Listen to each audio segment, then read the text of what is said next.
ஆக்சுவலாக நான் நிறைய படங்கள் நடிக்கிறேன், ஆனால் நிறையா எடிட்டில் போயிடுது. அதுக்காக நான் வருத்தப்பட்டதில்லை.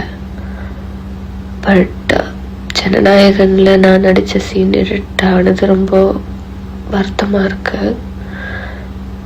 பிகாஸ் இது நான் ஃபஸ்ட்டு கமிட் ஆன படம். நான் கம்பேக் கொடுக்கும்போது நான் ஒரு வருஷம் 1.5 வருஷமாகவே வெயிட் பண்ணுறேன் இந்த படத்தோட ரிலீஸ்க்காக.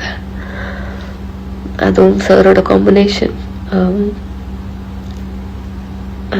நான் மூவிக்கு நடிக்க வந்ததுக்கு காரணமே நான் சாரோட நடிக்கணும், ஒரு காம்பினேஷனில் பண்ணணும் அப்படின்ட்டு ரொம்ப ஒரு ட்ரீமாக இருந்தது.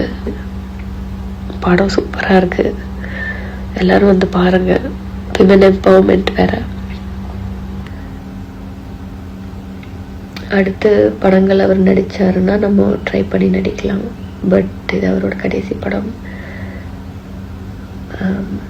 ஆக்சுவலி ரொம்ப ஹாப்பியாக தியேட்டருக்கு போனேன். படம் ஓகே, நம்மளோட சீன் வரும், தளபதி காம்பினேஷனில் இருக்கே வரும் அப்படி நினச்சி போனேன். பட் எக்ஸ்பெக்ட் பண்ணலை எடிட் ஆகும்னு. Feeling so unlucky. It's okay.